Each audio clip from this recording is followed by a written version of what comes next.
the best man. The best man. The best man. I told him this shit's going on Facebook by the time Sorkin, I believe. Hey, bada bing! First off, I'd like to acknowledge 4 people in this room that are very important. And that's Gene and Marsha Karan, and that's Bill and Vicky Rich. They did a wonderful job with Dan and Lindsay. Let's give them a round of applause.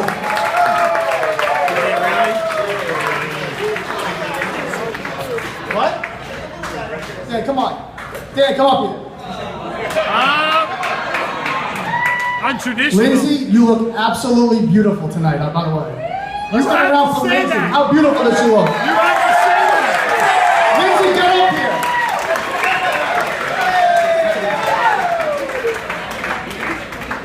Come on, Lindsay.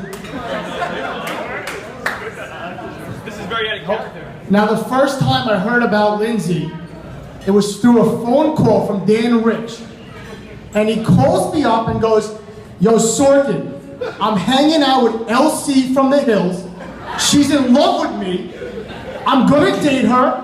Suck it, and hung up the phone.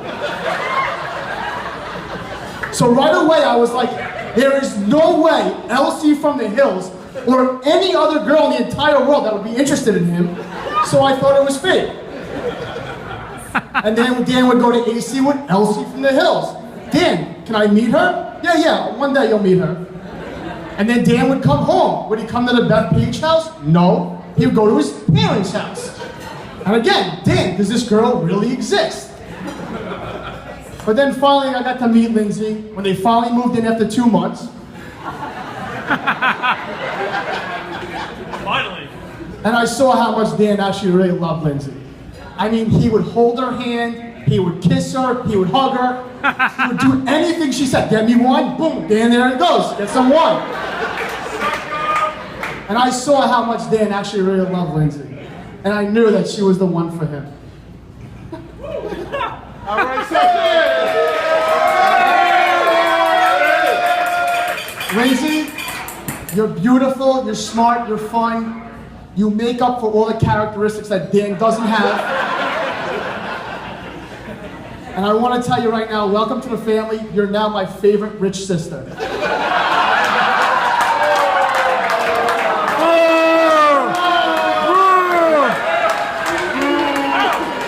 All right, let's do Dan, huh? Let's go with Dan. Now, as the best man, everybody said, how do you know Dan? How are you his best man?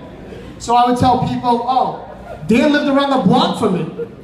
Oh, I played baseball with Dan. I was bowling with Dan. I went to elementary school with Dan. But that's not true. That's not why me and Dan are best friends. I'm gonna tell you guys everything tonight that no one knows about why Dan and I are best friends.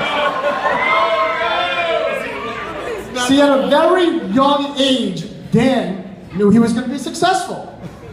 He also knew he knew nothing about business.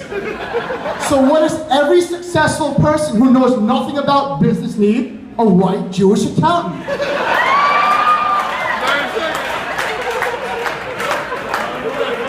And at a very young age, I knew I was gonna be an accountant, and in order for me to be successful, what do I need? A stupid sales guy who knows nothing about business. So that's the truth of how Dan and I became best friends. Now, the next thing, when Dan and I were growing up, we both knew we would make it rich, and we had this huge dream. Remember our dream? We would have a mansion, a 50-bedroom mansion. Dan would have a master bedroom, I would have a master bedroom. The other 48 rooms would be occupied by women. It was the dream. Instead, what happened? We bought the smallest house in Bethpage, a ranch, 3 bedrooms, and it was always occupied by a male. So only part of our dream came true. Still going. Now, coming up to this speech, I really never knew what I was gonna write, and everybody said, roast Dan, it's so easy, roast him, kill him.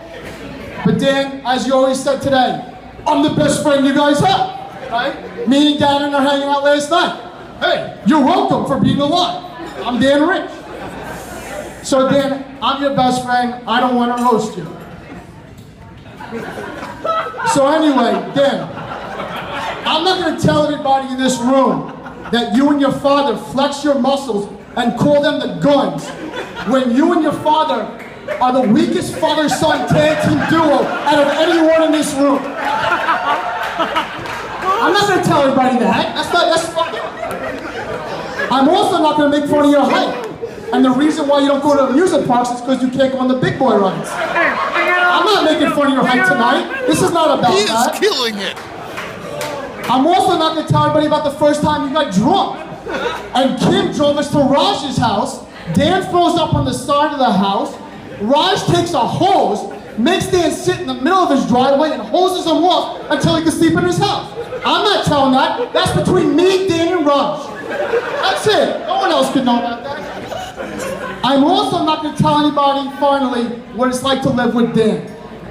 Living with Dan, I would come home from work late, I would open the door, I would look to my right, and who is there? Dan Rich, wearing nothing but extra small boxer briefs. No shirt, no sock, nothing.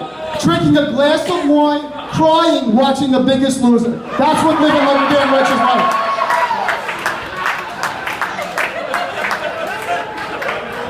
But all joking aside, Dan, I love you. You're my best friend. You have the biggest pacemaker I've ever seen.